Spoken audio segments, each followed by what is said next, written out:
All right, people. We're starting early today. 3.5 minutes early, something like that. Yeah. With our new microphone booms and our new spot. Maybe you want this spot back. What do you think? I guess you can put the computer right here. Yeah. Oh, crap. Let me turn on You want to switch spots? It'll be easier for you to. Yeah, let's do that. Let's see. Let's go back to our normal spots. Everyone will be much happier that way. They didn't like it.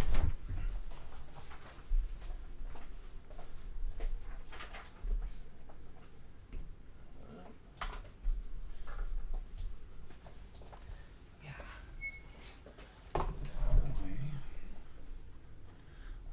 this over here because I don't even need that.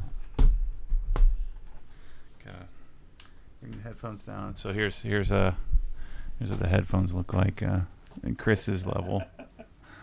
Like a little child.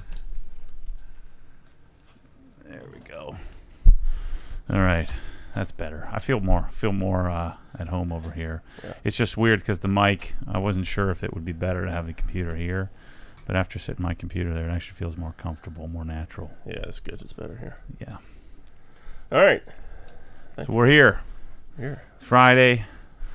I got some stuff done this week. Made lots of videos for Inside the Hex. Haven't made very many videos for the YouTube channel. I just shot a video today at E36 update, and I'm working on just shooting a garage hang, talking about audio, getting real deep in audio stuff. I'm getting really excited about that. Just chasing it, and I feel like I'm a bit muted. Like my superpower is putting together packages and systems, but the problem is I can't get stuff. So it's like I can't get any of the product. It's freaking frustrating. So it's like I feel like it's the supply curve or the supply of product is slowing me down. Whereas before I'd be like, okay, I want this. We just order it and it shows up in a few days or a few weeks. Now it's like you order it and it shows up in a few years. And it comes a few pieces at a time. Yeah. Like today. Mm-hmm. So while we're talking about audio, let me ask you a couple audio questions we have here. One from Mike Naughton on Instagram. How much different is the sound experience of a Music 7 versus the Zio bookshelves? I'm just getting into audio and looking into getting a setup.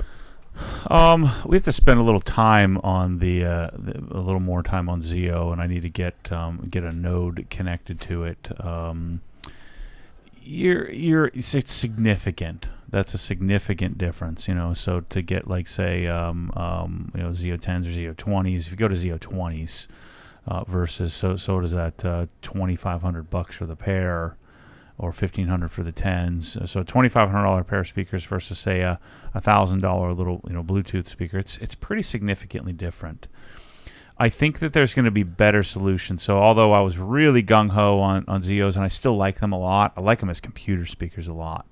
And I like them for a nice little like kitchen pair of speakers or a office pair or something like that. I'm not loving them as much for the garage like I was originally intending. We're going to have some even better solutions for less money than that.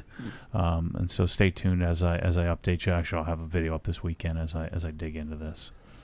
All right, another quick audio question here from sfoghat29 on Instagram. When is Dynaudio Emit coming to OG? Waiting to purchase the Emit 50 and 25C to power my 3.1 home theater. Oh, cool. If you want it, I can order it right now for you. Just email me, matt@obsessedgarage.com. I just haven't gotten... I need to place an order for my stocking order on all the stuff. And they have all the Emit stuff in stock, I'm almost certain, so I can get it to you immediately. What I can't offer you yet is I haven't gotten the new Emit to tell you how it sounds, but I'm excited about it. I've just been waiting on the NAD stuff to arrive before I ended up with another batch of speakers.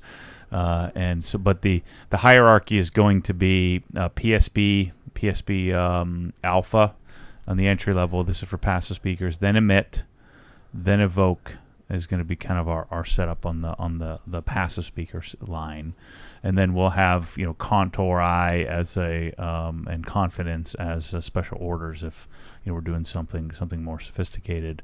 But I'm telling you, these PSB things are pretty sick. But the Dynaudio Emit I'm excited to try out. I think we're going to get a lot of bang for your buck on those speakers. All right, we had a super chat here before we even got started, so let me address that here. Now I've lost his name because it's covered up by Brad's darn pen up there. Just click the three dots. Do that. Go away. I'll move that for now. Trent Jones, $14.99 Australian. He is a mechanical engineer working as a project manager, making, I guess, $80,000 at 25 years old, getting a master's in PM. I guess that's project management. What do you know now that would expedite success in your 20s? What were you like? Anything that you would do differently? I think one of the tricky things you'd really have to manage being an engineer is you don't get stuck in a dead end. You know, one of the risks of being an engineer is that you're relevant and you're underpaid and overworked, but you're relevant because you have relevant knowledge. You just don't have relevant experience. So now he's starting to develop some relevant experience to add on to his starting to wane relevant knowledge, from the latest schooling, the latest things. Usually, in engineering, there's a base, mathematics, or base, when you're dealing with project management things, there's a base amount of math and simple, structure and organization that you deal with.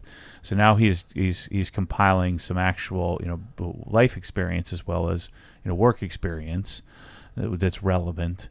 And then, at some point later on, your knowledge, unless you stay certified and present and relevant, and so hopefully if he's chasing a master's, it'll buy him another 10 years of relevance, assuming that he goes to a school that is relevant and teaching things that are modern and useful. Like for instance, it doesn't do any good to be learning like Fortran, or ANSI C or something if you're a programmer. So you want to have relevant schooling, if you will, and knowledge pursuit. I think it would come a lot through a lot of certification as well to stay relevant and to be reading journals and to be always honing your craft. But I think that the key is to if I were an engineer, I would be spending a lot of time on relevant management and leadership. So I'd be trying to get leadership type curriculum under my belt and leadership, because I think that's where the money probably will be in that type of career path, would be that you're going to be project managing, but you're managing a bunch of project managers, and then eventually you're running a portion of the company. And I think a mechanical engineer with project management experience would be a really solid candidate for COO or CFO of a major corporation of some sort. And so I would be, again, focused so much on my relevance, but also my human skills, because he probably sucks. If he's like all of us engineers, probably sucks at the human part, and is probably really great at the abstract, I guess not abstract, at the detail, the project. And so if you can become a master of the human part, which will probably take a lot of investment in public speaking and depending on how engineer of an engineer he is, he's probably, could really benefit from public speaking and things like that. All right, excellent. We have another super chat here from Improved Garage, $10 US. Happy birthday, Chris. Thank you. Matt, which PSB speakers, ? What's the status on PSB in the store, the status on NAD, and did you consider Emotiva? Why or why not? Yes, the PSB you want. So I got the Alpha and the Imagines, and the Imagines, they're slightly higher end with a 1-inch tweeter versus a 3/4-inch tweeter. Both are ferrofluid cooled, which makes them tend to sound a little less aluminum-y, a little less metal-y. But I actually like the cheap ones better. I don't like the Imagines very much. So these are the Alpha P5, P3, the Alpha AM5 and AM3. If you want them, I got some here. I can get them set up. But we're probably, I don't know, a few months out from getting all this stuff set up. I'm about to place order for all the speaker wires and all that stuff, so we start to have that. And then what to pair it with, from the NAD line. And so I haven't completely formulated that. I'm playing with the C368, the C338 today, which is a integrated amplifier, a DAC, a digital analog converter DAC. And so I'm working on some various solutions, how that's going to be structured, as well as how we're going to set up the studio monitors. I'm going to replace with some A/B comparison. So I'm going to have probably a 2-hour video come out here this weekend on all this stuff, if I can get the darn thing uploaded in a reasonable time frame. But yeah, the PSP stuff is freaking shocking. Shockingly cheap, meaning you get out of the box, you're like, what is this junk? I almost didn't even turn it on. Like, I almost just put it right back in the box. And I spent like, whatever, $5,000 or however much I spent on PSP speakers, and I opened the first one. I'm like, what is this junk? And then I've been listening to them just in awe of how freaking fantastic it is for $400. It's nuts. And it's working out great in the garage. The other thing I didn't think would work is I thought aluminum dome would be too bright. But whatever that guy does to engineer these things is pretty freaking amazing. I'm in love.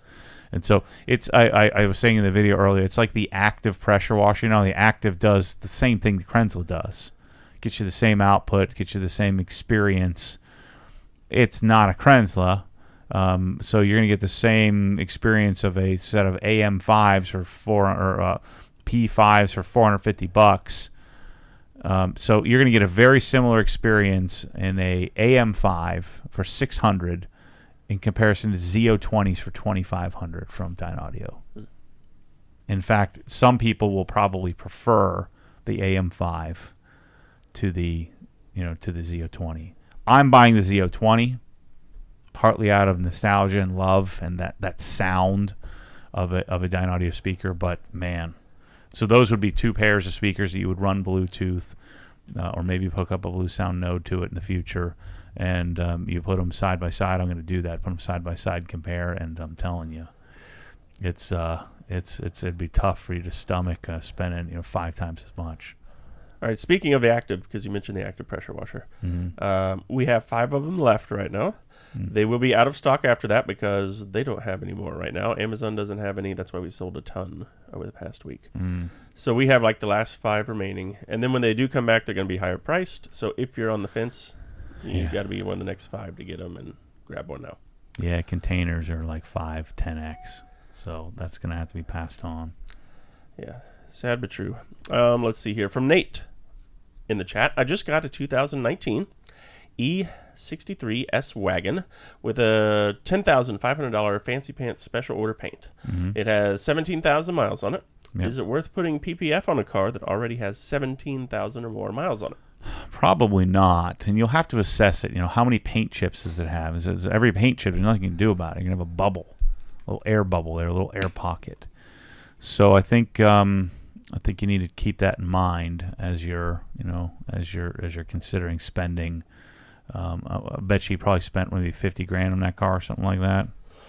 And $50,000-$60,000 you had to buy it to get that car, maybe a little less. So to spend $3, $4, $5,000 to get it PPF'd when it's already probably has a patina on it already, I would be inclined to say I would not get it PPF'd.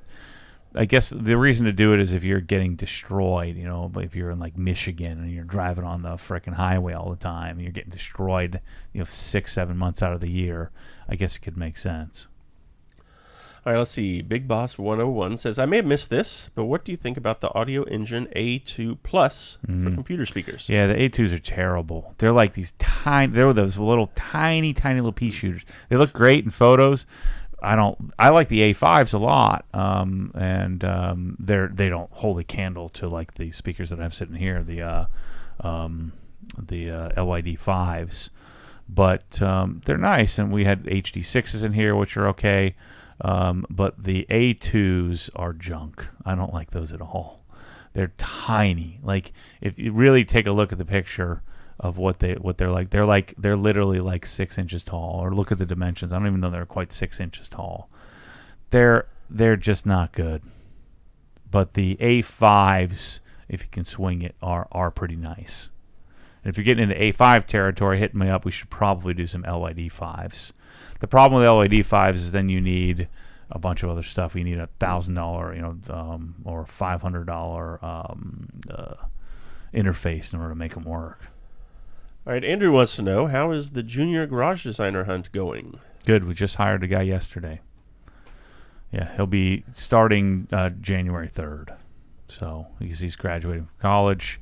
Got exactly what we were looking for, a nice, young, talented engineer just graduating from college. It's a great starting job for him to come in. He knows Revit and it's going to be freaking perfect.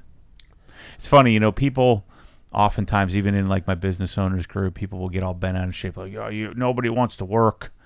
You can't hire people.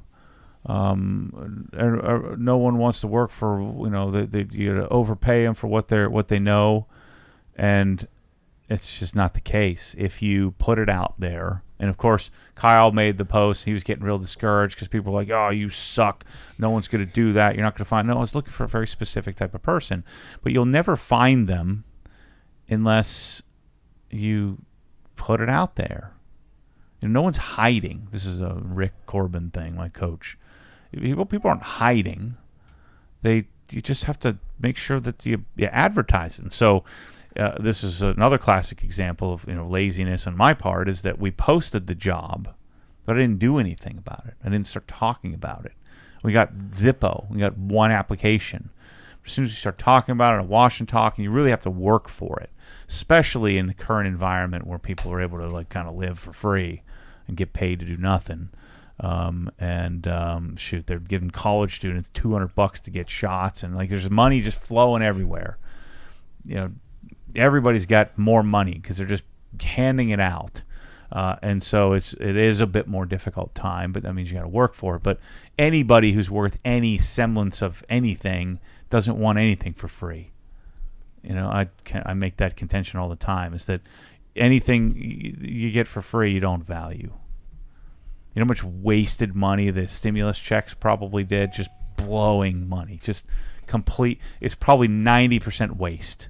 The good news for us is that a lot of people wasted it on things buying it from us and other companies like us. But it certainly gave us a little spike.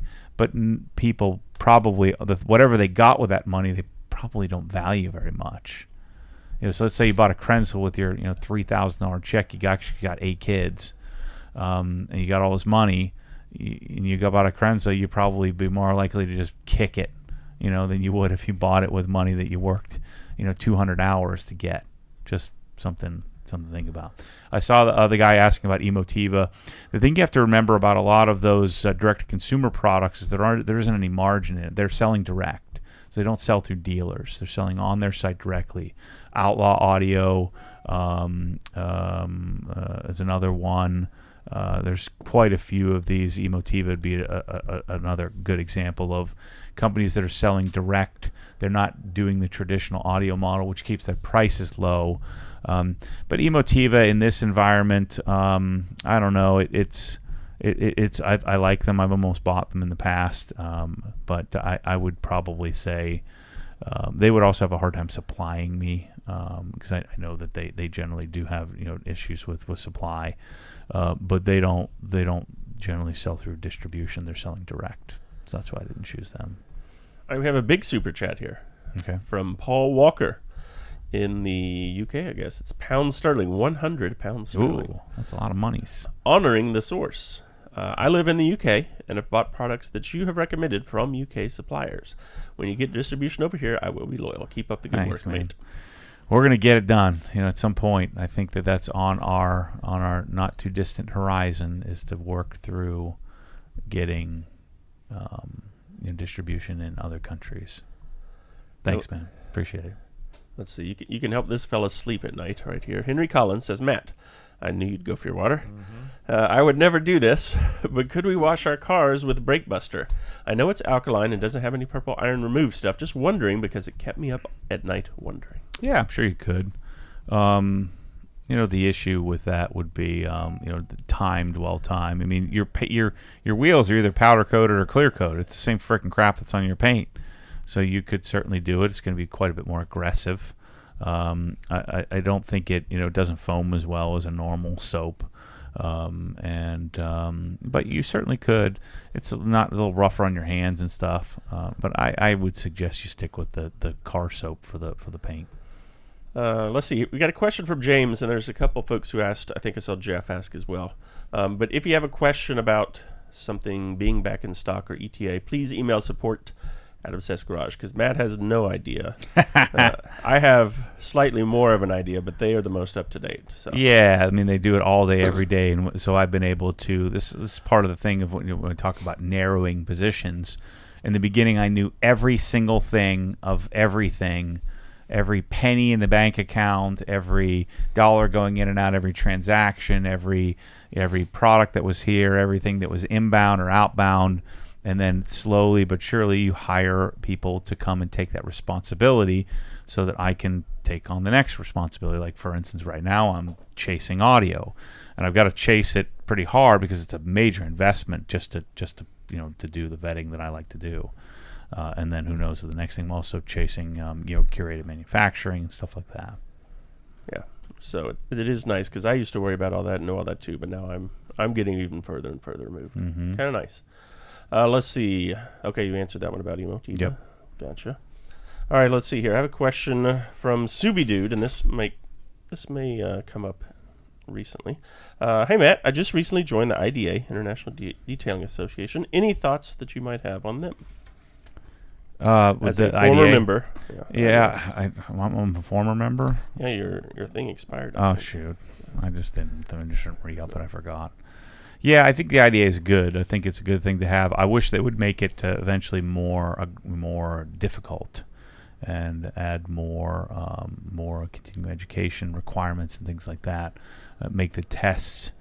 You got to make a curriculum, and then the curriculum. So they have tests. You just answer the question of the test, but there's no curriculum to study.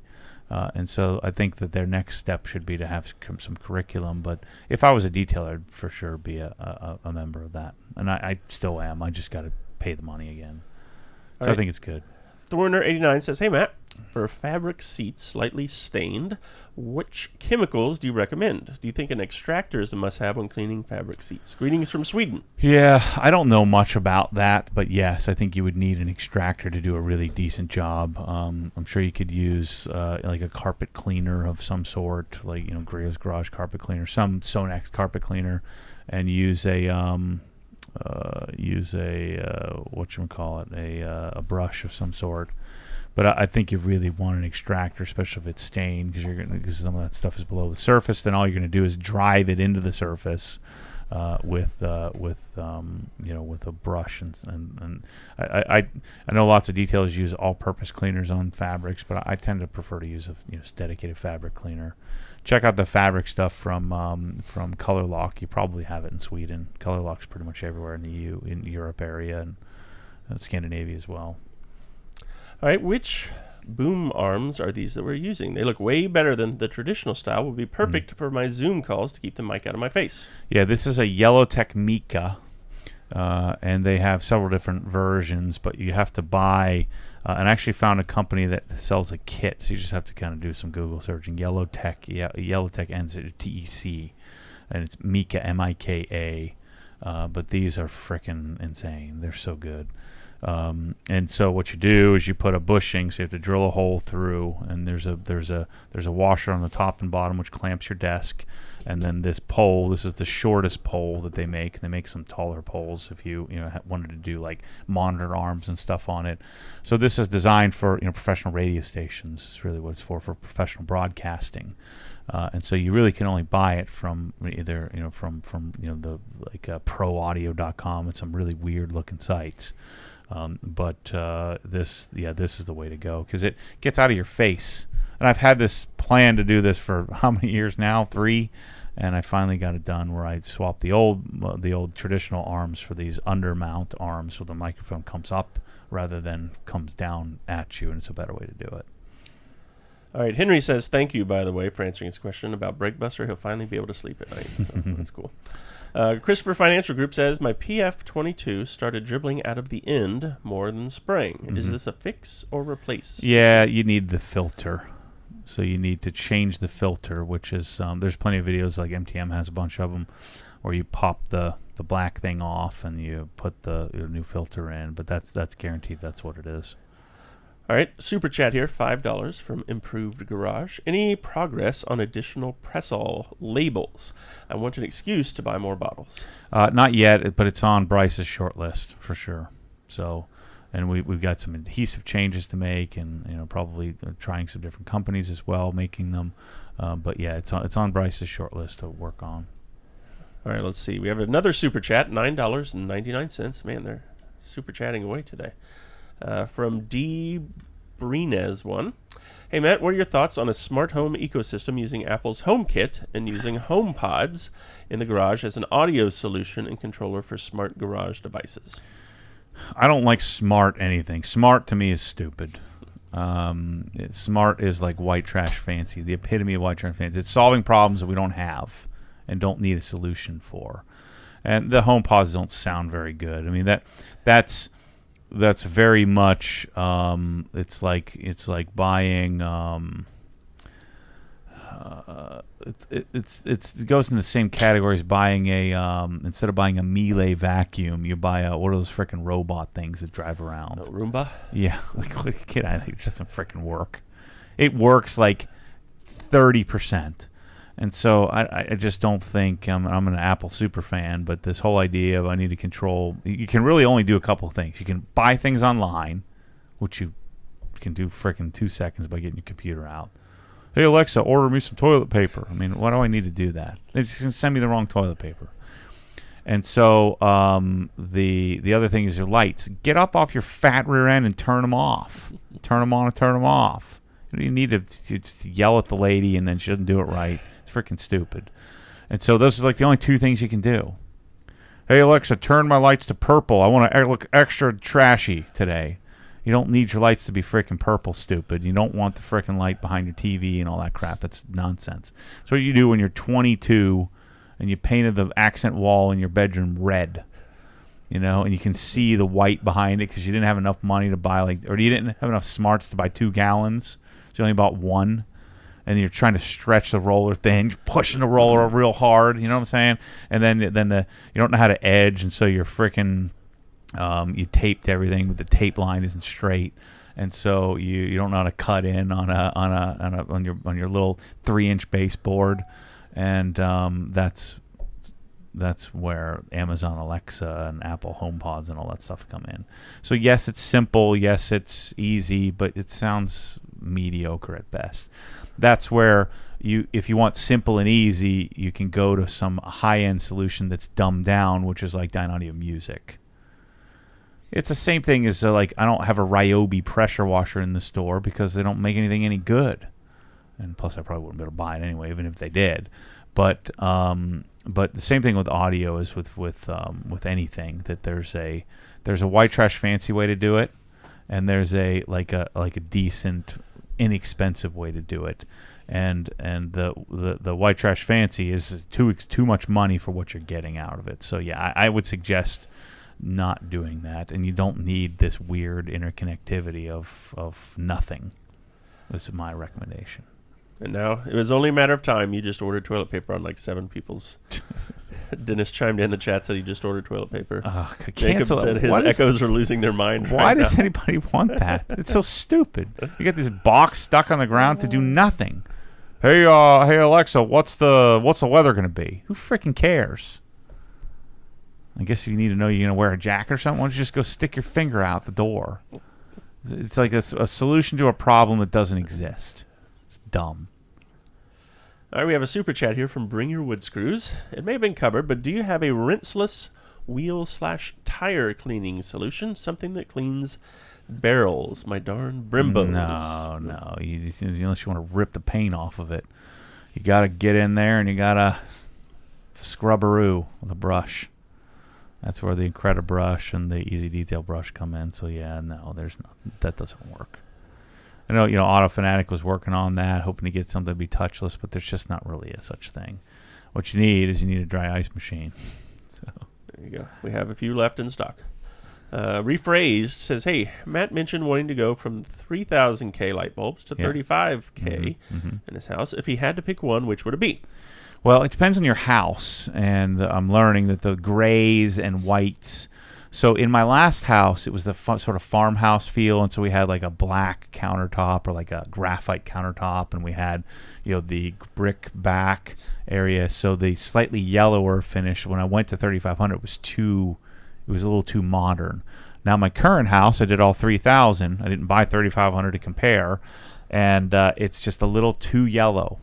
And so actually, I just got Cree's. Speaking of smart and stupid, these are connected max bulbs or LED retrofits, which supposedly have an insane, high quality CRI. Though these are expensive fixtures, I think each one of them is pretty pricey. But they have the option via an app, the Connected Max app, to change your color temp from 2,200 up to 6,500. So that's an interesting. I got a couple of them. I'm going to stick up in the ceiling, see how they are. They feel really cheap, so I'm not sure about it in comparison to like a CR6. But it depends. If you have a lot of grays, whites, you don't have a lot of earth tones in the house, I think 3,500 is going to be the way to go. If you do have some earth tone and some darker colors in your kitchen or your main living areas, I think you'll want to stay at 3,000. All right, Bring Your Wood Screws clarifies here. I may have said it incorrectly. He said not touchless, but rinseless. Does that make a difference for his wheels? Oh, yeah, okay, I got you. He's talking, yeah, I read that wrong. Yeah, I don't think so. It's just so messy. And you need the darn pressure washer to get the job done. I think that's the major limitation on a rinseless or waterless washing system when you're doing wheels. You don't get the wheel wells very well, and if you do have a bucket with, it just gets nasty. So, all right. Speaking of which, I don't know. JoeGall123 on Instagram says, "Hello, Matt. What is your ratio of brake buster and water when you foam it? I can't seem to get my foam like I want it to for the brake buster." I have the knob turned all the way up, so it's turned to full positive, and then I'm just straight up brake buster in, because remember it's going to dilute it like crazy when it's running. It's probably 10 to 1 or something like that when it actually makes it onto your wheel. So yeah, you need I use it straight up. Diluting works too, but then I'm diluting the diluted, and so I think you're probably just better off. It's cheap enough that you just what is it, $20 a gallon or something? Just throw it in there, and a single foam can, you'll do like 10 cars before you have to fill it back up. All right. Verdict 1 says, I've noticed in a few of your wash and talks, when you use the brake buster from the press-all bottle, it's not a dual-action spray anymore. Just recently, after refilling my bottle, I've encountered the same thing. Just wondering if you would happen to know a fix, or is the best option just to replace it? Single spray is fine and all. Just wanted to know your thoughts. Yeah, I didn't even notice. Keep in mind that brake buster's heavy alkaline. It gets gunked up, so you probably just have to take the tip off. I didn't even think about it, but it's just harder on that, and you're sitting it there with weeks at a time where it's sitting there kind of gunked up, so you probably just have to. It'd probably be smart. I have an infinite amount of press-all bottles I can just swap out and just come grab them, and so I don't even think about it. But it probably requires a little maintenance. Stick a toothpick in the orifices and make sure that they're not gunked up. All right, let's see here. Same thing with the foam can, and I find that the brake busters, because of its heavy alkalinity, is more difficult. Garrett Koonsman on Instagram asked a question that a few people asked here. Have you considered putting videos like the recent Get a Better Job video and also the Wash and Talks in podcast form? I find those types of videos are great to listen to while driving, and the podcast format is better for that. Yeah, we probably should do that. Gosh, I'd love to have it because I'm going to be doing lots of those types of videos on Inside the Hex. I did another one yesterday. We just put it up today. I think, man, it'd be great if we had an app someday where we could house that stuff. All right, let's see. Midnight ZR2 says, hey, Matt, several weeks back you mentioned possibly chasing a pressure washing cart solution. With everything going on at OG, it's understandable you probably haven't thought about it. However, are there any standout brands or features you would start with when looking for a solution? A garage is not in my future anytime soon, so this is something I'd like to chase down myself in the interim. Thank you. I would want something lightweight aluminum, likely, and I'd want the ability to be able to sort of modify it so that it worked. I think for a pressure washer, the perfect cart would have a flat. It'd have a section that'd be flat. Where there wasn't like a lip, so the pressure washer could sit flush on the top, and then you would have another section on the top where you could house all your bottles and things like that. So there could be some really cool stuff, and I've seen lots of guys make some really cool carts. but you'd have a flat area to house on the side of it to house your hose reel. And when this is sort of the sort of things that the reason why Mike Figueroa is coming here, we're gonna take on these projects, and we're gonna, he can fabricate it, and we can make it, mock it up, chase different things, chase different brands, try to find what's the best way to do this, and then we can then go and have things actual mass produced after we create some mocks of things. So this is stuff that we're going to be chasing over the next 3 to 5 years, solving those problems. All right, Travis on Instagram wants to know, how is the new T-Max door install going? Can you talk about how to install door insulation like the door stage Q? Well, I'm now apparently in real arrears of getting shaken down by the homeowners. So I don't know that I'm even going to be able to put the doors in. I submitted for approval on May 12th or something like that for my Tesla Solar. Apparently, that's not enough time. They're blaming me for not giving them all the paperwork, and so so I got a cease and desist coming in the mail from their attorneys. Uh-oh. Yeah, so me sneaking in at midnight is probably not going to happen. So there might be some T-Max doors up for sale here soon on the cheap. But they look kind of cool. It's a little beat up. I'm going to do a little modifying to get it back into, because they just get banged around. It's a big giant 25-foot tube or box it comes in, and we had to really bang it around to get it on set up and get it into my garage. So. All right, so more on that later, I'm sure. That'd be fun. From Tomer on Facebook. On the last podcast, you guys mentioned there will be more shirts coming with new minimalistic designs. Yep. Are there any new vinyl decals in the making? Maybe a dialed-in decal with a sprayer or hex design or OG spec, etc. We need that too. What I want to do is we'll probably start making our own vinyl at some point here as part of our our manufacturing process. So I ultimately would like to have my own T-shirt, my own apparel production, as well as have my own vinyl production. It would be part of the same thing, screen printing and all that kind of stuff. So we'll chase that at some point in the future. I'll probably headhunt somebody, hire them, and bring them in and start doing it on our own. All right, he follows up with, by the way, I got my shirt this week. The quality is insanely good. Thank you. They're so good. The Los Angeles Apparel shirts are freaking awesome. And I love our new process where we vet them. I just feel like there's much, much lower probability of a shirt not being right. We have a super chat here from Shaz29. $20 US. I want Dynaudio for my dual monitor PC setup. Yep. Speakers will be 48 inches apart. Yep. Can you rank the home level Emit 10, Evoke 10, Zeo 10, and Pro level LYD 5 in order of preference and sound signature? Will be used for gaming, music, and media. You're gonna have a really hard time doing a non-powered speaker with a computer. You're gonna have to get an amplifier and all that stuff. It could be annoying. So what you want, this is exactly what you want. So write this down or just email me and I'll get you everything you need. You want you need an audio interface. Right now, I have a Universal Audio Twin X. The other one, Apogee, has a new one's coming out that's pretty interesting. I forget what the model number is, but you're going to want an audio interface, which it's unfortunate you're going to need all that audio interface gives you, unless you're going to set up a microphone and stuff like that, which would be helpful.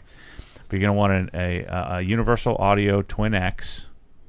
You're going to need TRS to XLR cables.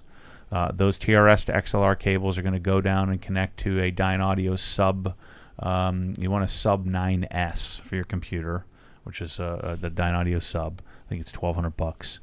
And then out of the subwoofer, you're going to run XLR cables, so male to female XLR cables, traditional XLR cables. So you'll probably need like a 4-meter pair, 12-foot, 13-foot pair, in order to snake it through to your desk properly. And you want LYD 5s that are $800 a pair, something like that. That's those, right? That's these. Because if you go to LYD 7 or LYD 8, it's just too big. They're huge, unless you just have a giant desk. And even then, I'm telling you don't need it. This is me telling you don't need it. So that means it's legit, because you're sitting right on top of it. You're going to set them to dark. You're going to set them to wall, and you're going to set them to to maximum output. All the switches, I can show you the switches on how you're going to set it up in the back. And you're going to want to get a set of isoacoustic aperture. I think they're called aperture. Isoacoustic, it starts with an A. I think it is aperture, like aperture 100 or something like that. And that is like the most incredible computer desk speaker setup ever, unless you get really crazy. Yeah. Aperta, yeah. So you want the smallest Aperta, which I think is the Aperta 100, or maybe I don't know if those are the 200s. Maybe it's 200. I think it is. And that's what you want, and it's freaking absolutely incredible for the computer. It's just so freaking good, man. I'm telling you. But you're talking $2,500, something like that, $2,000. Which if you have a $5,000 PC, or a expensive laptop, I mean, audio is a major part of the experience. So. All right, here's a question I know you're going to enjoy answering from Obsessed Mobile Detailing. Any OG spec canopy recommendations for mobile detailing? You mentioned getting one for Ryan's football games. There isn't that one. I don't think it exists. At least I haven't found it yet. The one I bought is some janky Amazon thing. I think the key is you want to be able to do it where I think you want it where it has a high SPF, or UPF, whatever, ultraviolet, or whatever that spec is. Because we bought one from Target, and I get freaking blitzed, sunburned under the thing. So this one I bought has a high rating, but I don't know, man. I don't think anybody makes a good one of those things. They all kind of work the same. All right, Jeff wants to know about this MTM PF22.2 foam cannon holder that he saw in your wash bucket in your wash and talk. Eric from G Technic sent that to me. I'm not sure where somebody's making them. I'm not sure.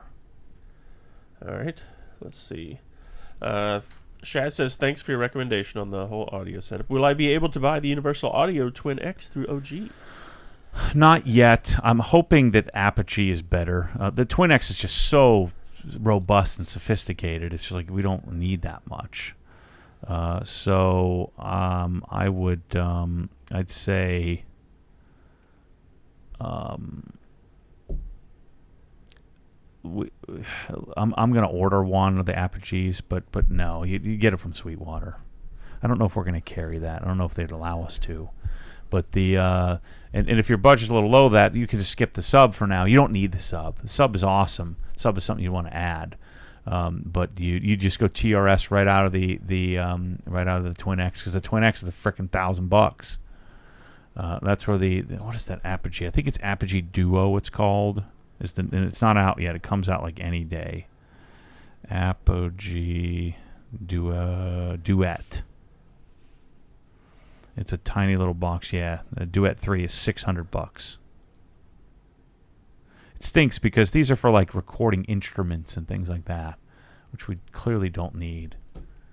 But there's really no simple way to get it out to your speakers within a reasonable cost, it seems. All right, let's see. John in the chat wants to know, will there be another air dryer solution to replace Aira for a Ginny setup? Yeah, we could just do the FIAC, which is great. It's a little less expensive. We went the T-Dry 3. I think we have it up in the store. It's the one that I have set up with my, because it'll flow like 55 CFM or something, so it'll handle any Ginny. But it's a little nicer too, not a little less. The Air Rev's cool, but I really like the look of the FIAC a little more. All right, hey Matt. At the yarn building, are you going to use the wall extender boom pole, or are you going to do a ceiling-mounted boom pole? It's from Addison on Instagram. I'm not doing any boom pole until we build the wash bay, and then when we do, it would be a ceiling boom pole. Multiple ceiling boom poles. We'll probably have 4 of them. So we'll have the Z booms set up, because we'd have a boom for the Mosmac drying system we're going to do. We'd have a boom for the foam cannonless foamer. When we do soap tanks out there, we would have a boom for the regular washing, and then a boom probably for vacuum. All right, from Mark08EX on Instagram, is the Milwaukee M18 Compact needed if I already have the M12 Stubby? They're both rated at 250 foot-pounds of nut-busting torque. Yeah, probably not. I very rarely use the compact. I'm always using the mid-torque because the new mid-torque is so tight and small. I mean, it's not that much small or bigger than the compact. So the compact is like an ultimate luxury.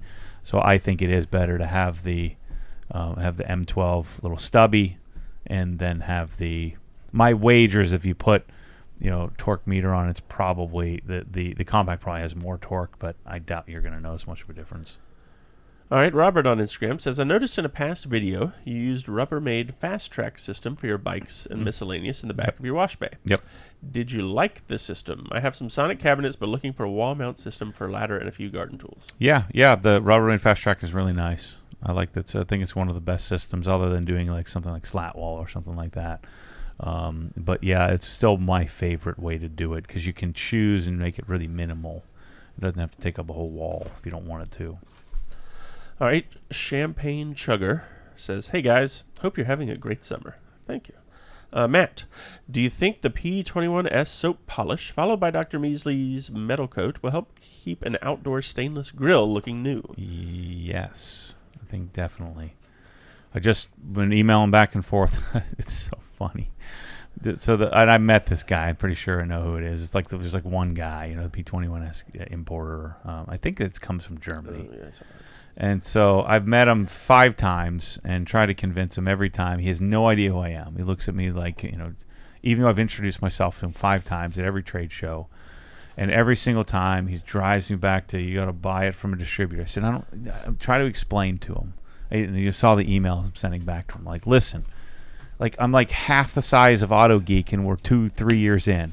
We're going to pass them up. I shouldn't be buying from Auto Geek as a distributor. You should let me buy it direct. The lift that you're going to see from P21S, which no one's buying, no one cares about. It's a dead product other than a few 65-year-old dudes who found it 20 years ago. It's going to get completely revitalized just by us taking it on. It's not going to sell millions of dollars, but it's going to at least 10x, probably 100x what they're selling now, which is virtually nothing. And so I'm trying to tell this guy, I'm like, then he's like sends me the link to. He doesn't even know how to Google like who's Obsessed Garage. Who is this guy? He clearly never even did that. He just emails full. So he emails me some distributor in Canada. I'm like, you freaking idiot. I'm like, I want to buy it direct. I don't what is a distributor going to add? He's going to do nothing. What is Auto Geek going to do for me? Why are they getting a cut? It doesn't make any sense. I want all that margin myself. In fact, you should probably be paying me for the 100x that you're going to get from this. If they're going to go from selling like probably 20, P21Ss in the country, a quarter, to a few hundred, from all the different various places that carry it. Because most people won't buy it from us; they'll buy it from elsewhere. And it'll kind of get a little pop, and then it'll stay selling, a few hundred a month here and there, forever. It's like, so you go from 0 to making another 50 grand in your life or 100 grand in your life every year, as the P21S distributor. It's freaking nuts. They're so stupid. Like, you should just go look it up. And if it were me, it'd be like, if I didn't believe me, be like, let me call a couple of buddies, and see if they know who this freaking douchebag is. Like, it's the 50-year-old white guy thing that I'm always talking about.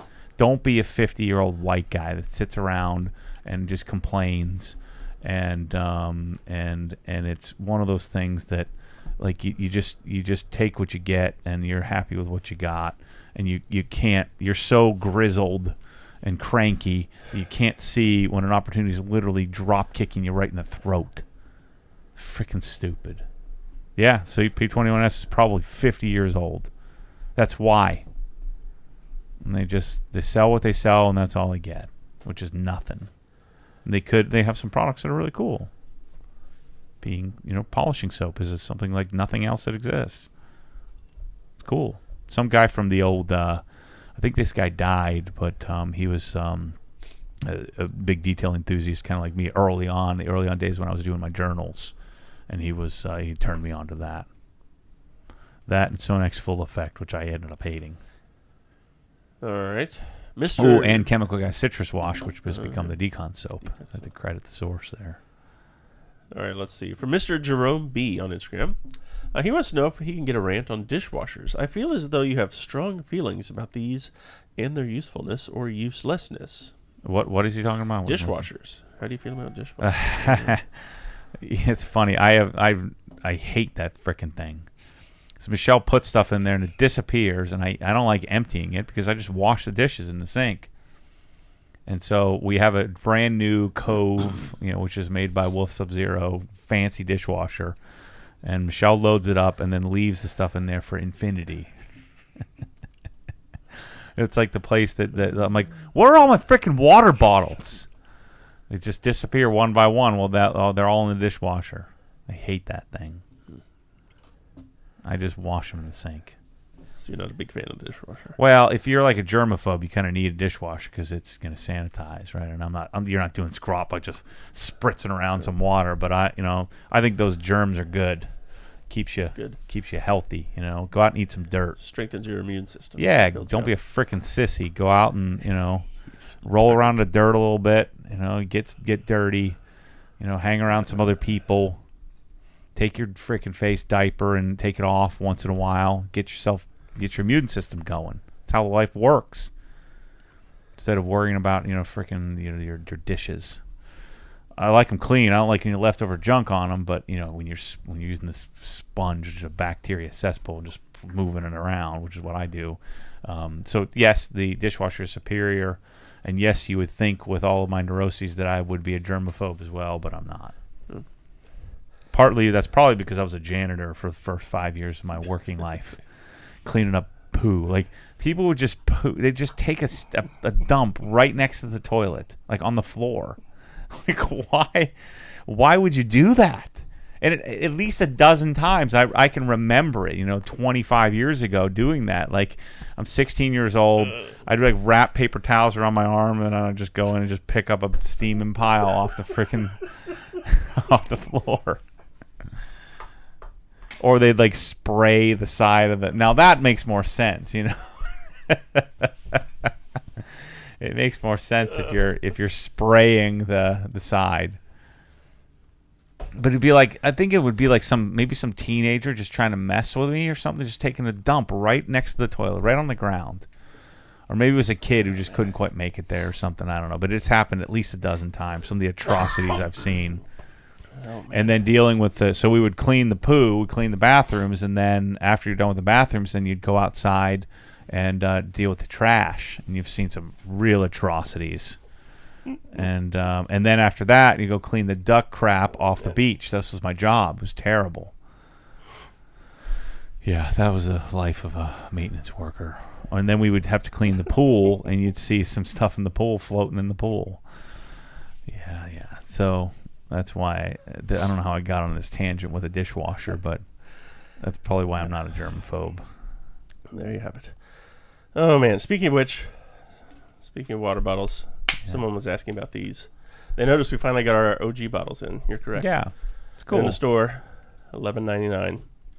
Nothing special about it other than it's just a blender bottle with our logo on it, which I think is neat.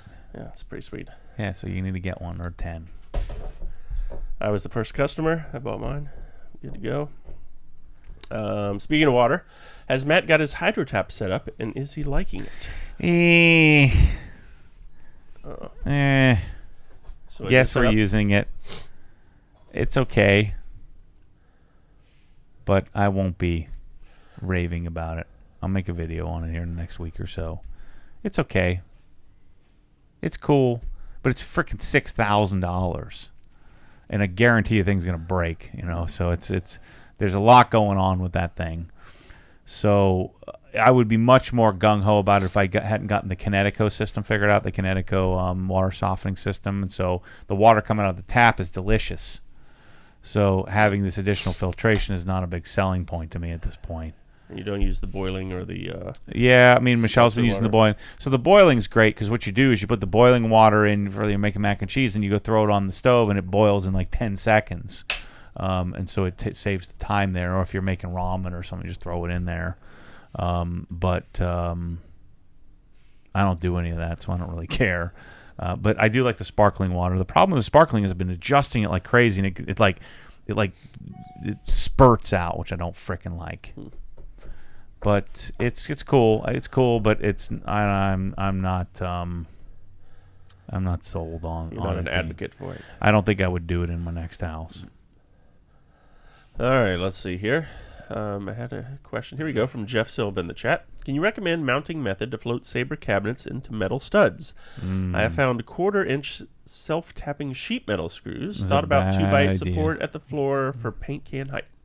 It's a bad idea. I think it's going to end up ripping out of your wall. I think you're going to have to cut the drywall off and do some bracing in there. Yeah, he said, my wall is finished. Yeah, I mean, because some of these cabinets, you're going to have 1,000 pounds in there, and yeah, it probably can hold it, but I would guess, I wouldn't be mounted. I've never mounted to metal studs. I've mounted it to wood, but I did a stringer. So I did 2x6s and then did 2x12s to mount to when I did like my old wash bay.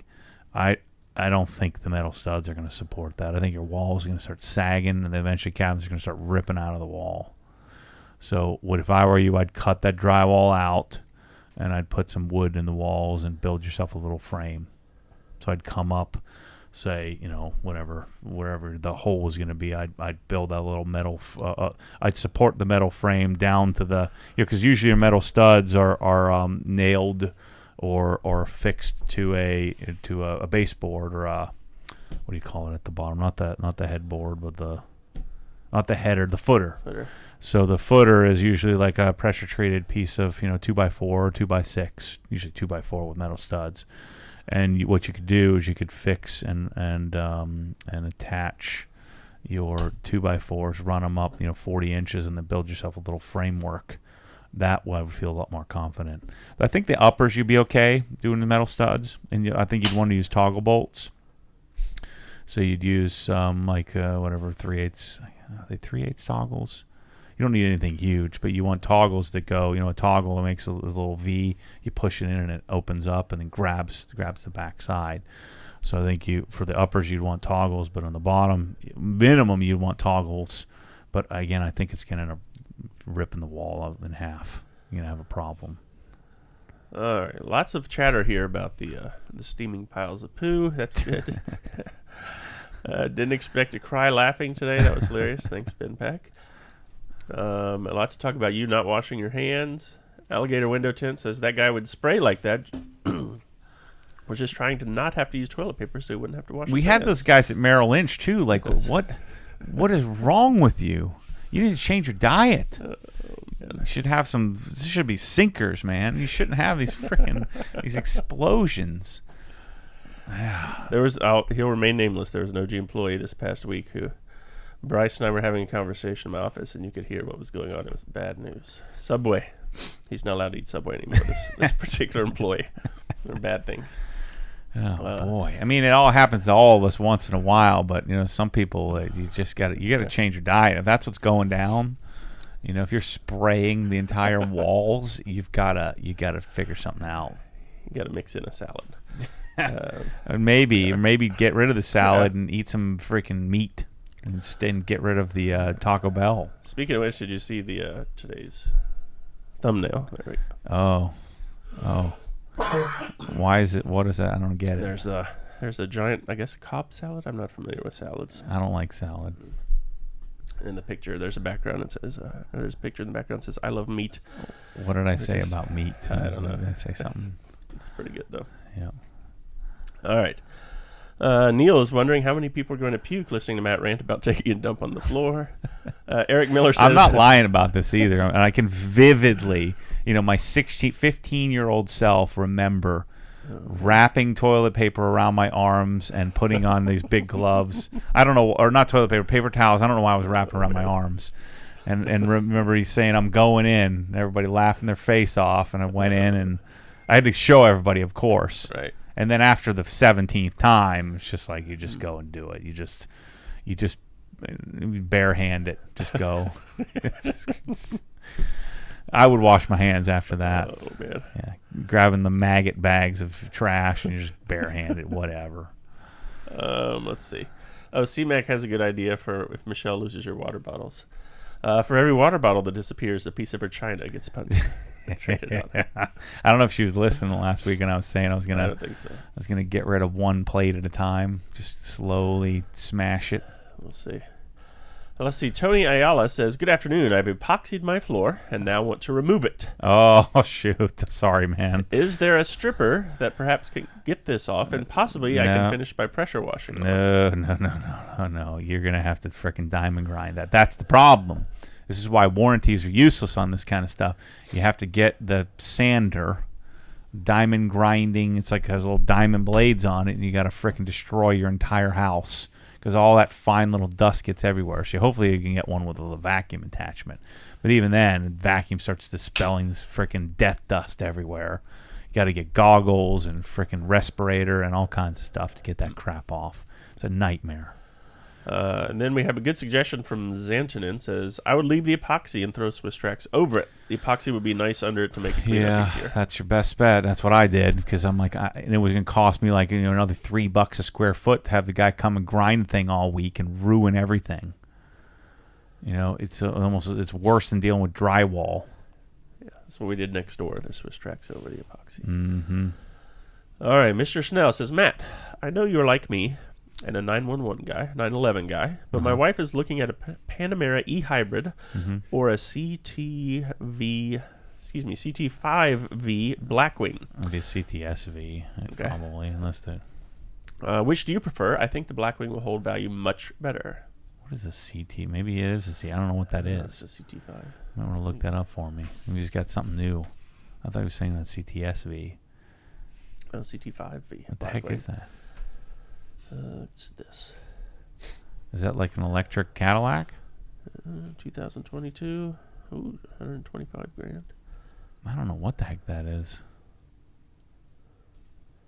I learn something new every day. 0 to 60 in 3.7 seconds. Top speed over 200 miles an hour. Certainly a better looking car than the Panamera. That's the problem with the Panamera is it's kind of ugly. But then the problem with that is it's a freaking Chevy. It's not electric. No, it's definitely not electric, yeah. I don't even know anything about that thing. Learn something new every day. I'd probably buy that instead. I'd get her a darn M5. The M5's useless, though. The back seat is useless. I don't know. When it gets into this territory, I don't know what to do. All right, one of our own chats and says they changed the CTS to CT5. Freaking idiots. Why? What's the 5 supposed to mean? Why not 6? I'm sure there's some stupid American answer. They always come up with stupid things. Now they're giving Mike ideas in the chat about next week's thumbnail based on our conversation today. That might not be such a good plan. From John on Facebook. A few weeks ago, I asked on the podcast if any companies you currently work with ever tried to talk you out of changing products in order to stay with them. I was surprised to hear you say no. I'm currently on the job hunt for a customer success / account manager role, and I'm curious on your thoughts on a business-to-business level. What are the best ways to keep customers happy? It seems to me the companies you have moved away from was perhaps because they weren't taking care of you, making sure you were supplied or given priority, and gave you a reason to look elsewhere. I think that it's different when companies are dealing with me because almost all of them I've made it pretty glaringly clear that look, I'm looking for this is what I want. I want one of your products or 2 or 5, and that it's up to your people to continue to keep the products doing as well as they can and innovate. And then sometimes I'll go away from something and sometimes come back. It's rarely just supply. We'll fight that fight for pretty much forever. It's mainly just there's something better that came out. And there's really nothing they can say. And I'm glad that they don't call and bother me because I'm just like, you're wasting your time. This is my whole brand, my whole MO.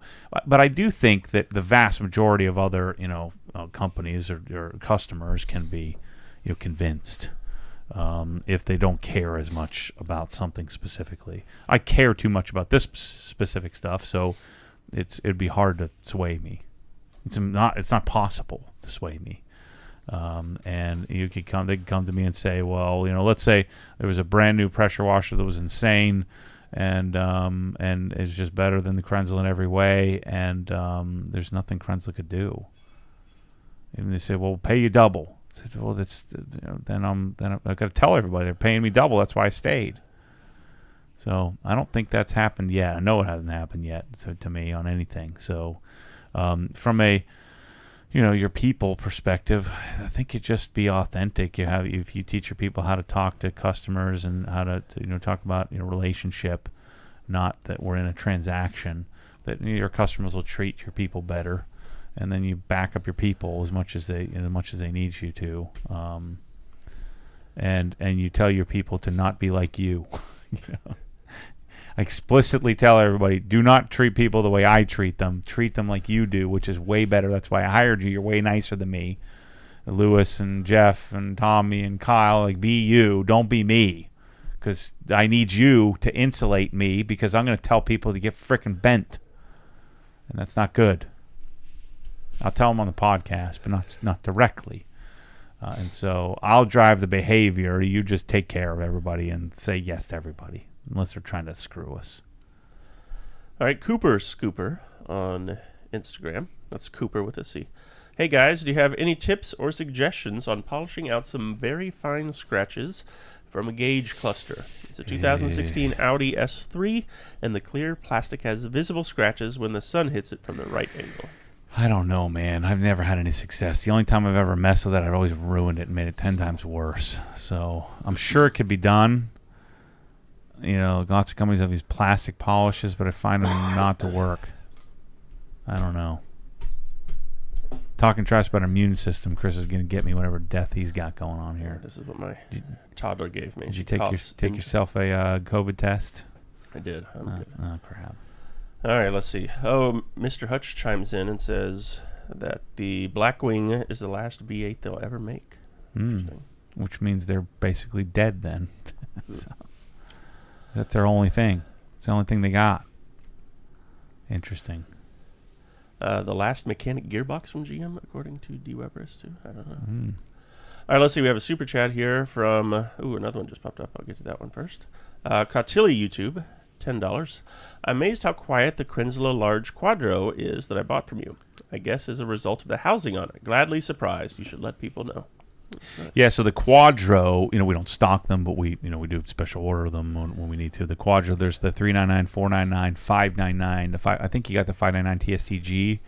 The 599 is a 20 amp 240 volt machine. Yeah, they're freaking cool, man. Because they also have like a little reservoir tank on it that helps quiet it even more. But those things are freaking cool. And it does like 2.5 gallons a minute. Pretty legit. All right, a couple suggestions when it comes to the gauge cluster here. Johannes, plastic polish with a microfiber actually worked pretty well last time I tried. And then Martin says maybe if you had a PPF installer put a piece on the gauge cluster, it might hide by filling it in. Maybe, he says. Let's see. Alpine Austin, hey Matt, just picked up a new to me Gen 1 Raptor. If I do amp research steps, do I need to worry about rock chips? Should I PPF the lower part of the doors? I had PPF on mine, but I ripped it off and didn't notice any really major issues. And it's also helpful if you stay flush with the fender, so if you don't go douche mode, like Michelle slightly douched the SDR. That's the name of it, kind of like the HOC, the slightly douche Raptor. As long as you don't go SDR mode on the wheels, then I think you're going to be fine. It's pretty stout on the lower section of the doors, but again, when I had PPF on there, I pulled it off years ago, and it wasn't an issue at all. I'm sure there was a rock chip or two, but not many. All right, we have a super chat here, $4.99 from Addison Jordan. Happy birthday, Chris! I'm going to get my first vehicle. It's going to be a Ford F350 Trimmer diesel. As someone who has a truck, how do you feel about the new trucks? If that's your first vehicle, that's kind of a big thing to jump into. But my advice is just don't get more truck than you need. You don't want to be the 5'2" guy with the F-350 that's 8 inches off the ground. That's not a good. That's not saying much. But hey, if you're towing a horse trailer, or if you're doing lots of work on the farm or doing stuff like that, I think it's probably a pretty good ride. Yeah. The F-350 I guess it's not a dually. It's just a big. Yeah, some are dualies, but it's an option. Yeah, I would definitely stay away from a dually unless you're pulling a horse trailer. Yeah, because then you're trying to keep it in the lane and keep it inside the lines. It's no fun parking that thing or making wide turns or tight turns. Yeah, but if you want to bro doze, you want to, what do they call it? Row and coal. That's what they call it. Roll and coal, yeah. Oh, yeah, roll and Get coal. you the big stack, smokestack, exhaust. That'd be pretty sweet. Yeah. 7.3 liter V8. There you go. That's cool. Save up your gas money. Yeah. I don't know. Some of those the new ones have like overdrive gearing where they don't get too bad a gas mileage in comparison to before. Let's see. Martin thought I was talking about him with the 5'2", 8-inch left. That's funny. Martin's at least like 5'6". Yeah. All right. Let's see. From Faisal in the chat. Hey Matt, any thoughts or suggestions on opening up a car wash that uses the same process we use as individuals? pH balanced soap, 2-bucket method, etc. that targets those who want a more premium car wash.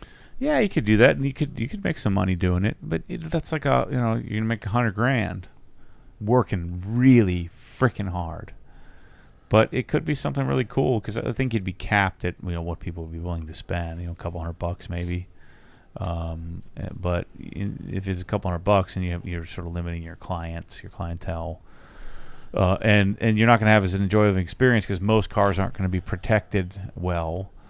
So this is where Bradley Nielsen from Naples Auto Armor was up and visiting. We were talking about that, and he built a traveling little rig, a little Nissan little van, little Nissan Passport I think it's called, and he's developing service, teaching a guy to go around and service all the cars, but. He's saying, it's an enjoyable experience because we're servicing the cars that we PPF'd and corrected. And so it's not a bad deal. You can do a car in 45 minutes or so and do a couple $100 wash. I think he says like $150 or $200 or something like that. And the disadvantage to doing that is that you're not always going to be working on cars like that. So I think there's more that goes into it, but you could certainly, then that would be foray into building the detailing business. Why wouldn't you? If you're going to go that far, you might as well start correcting and then doing PPF and then doing window tint and then doing dry ice cleaning.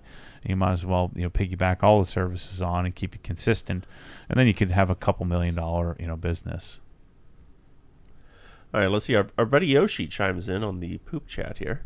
I used to have a small truck stop and can confirm people would crap on the walls. Uh-huh. We had to hose the bathroom out sometimes every day. Some people are absolute savages.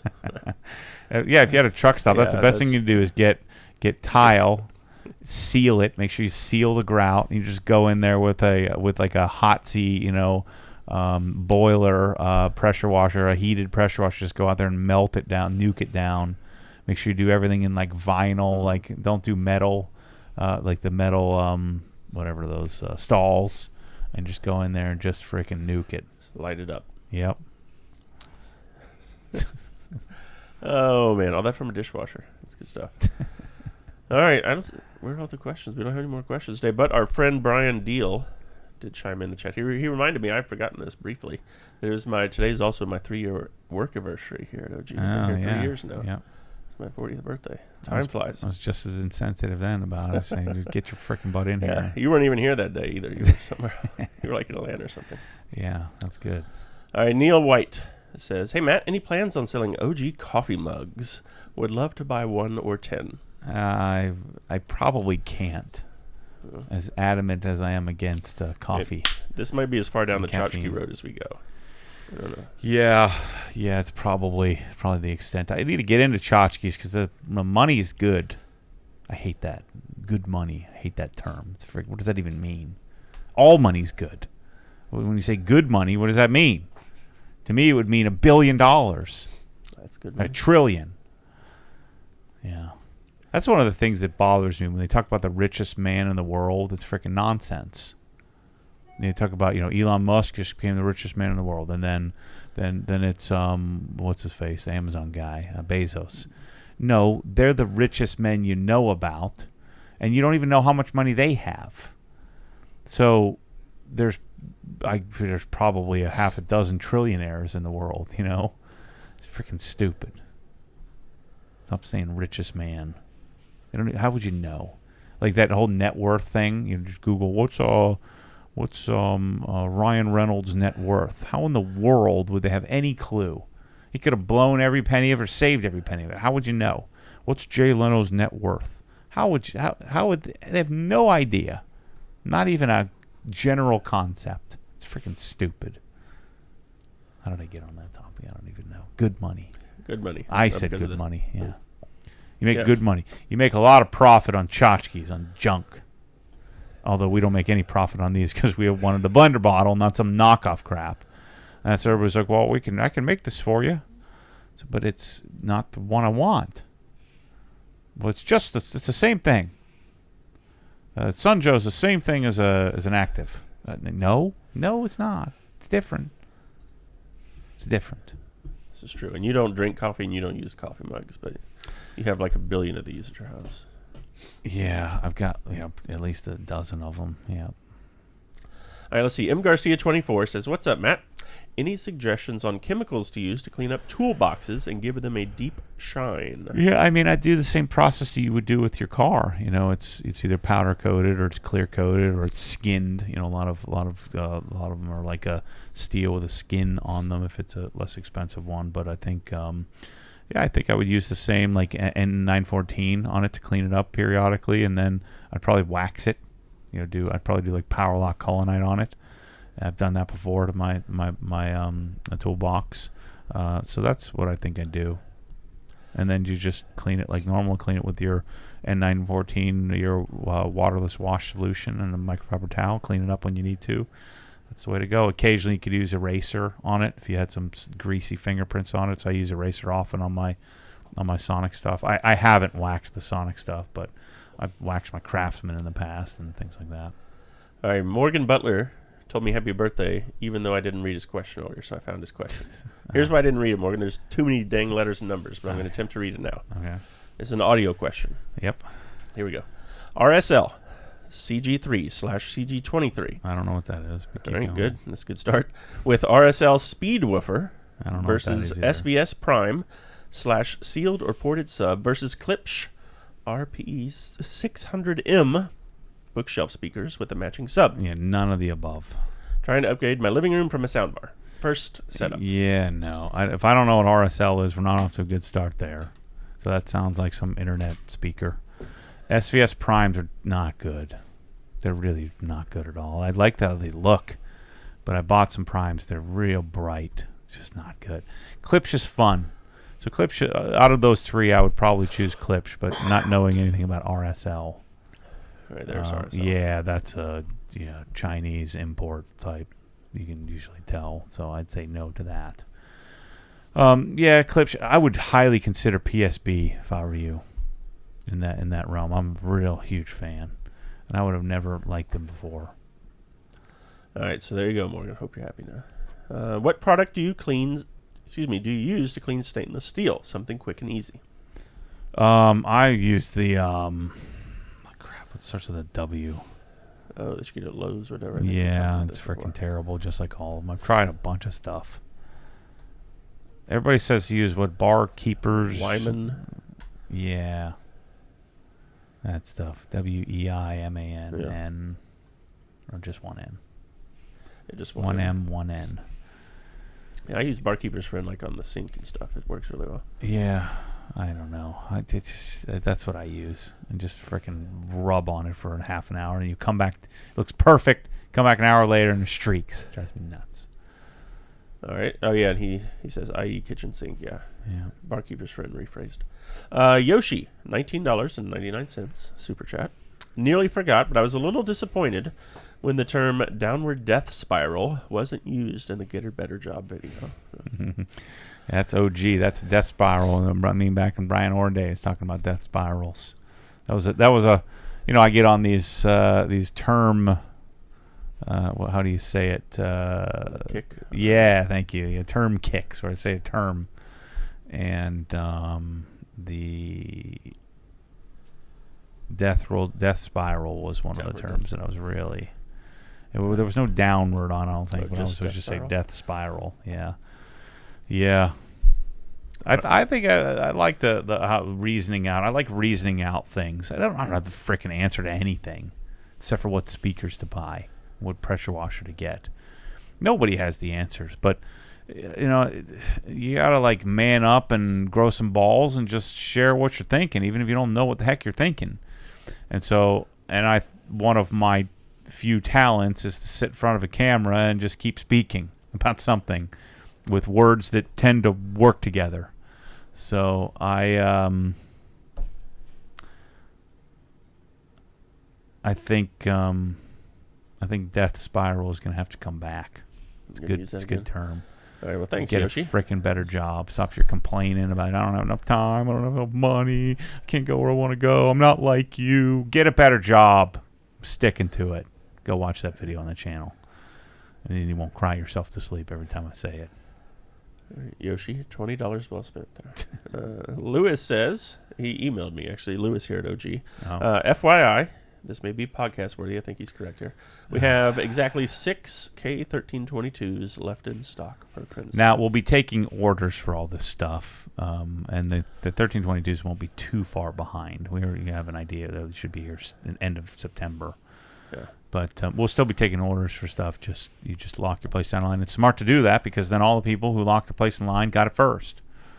You know, and then they might all be gone again anyway. Especially 1122s, only 60 people got them. All right, so there you go. Sealed or ported sub, and why?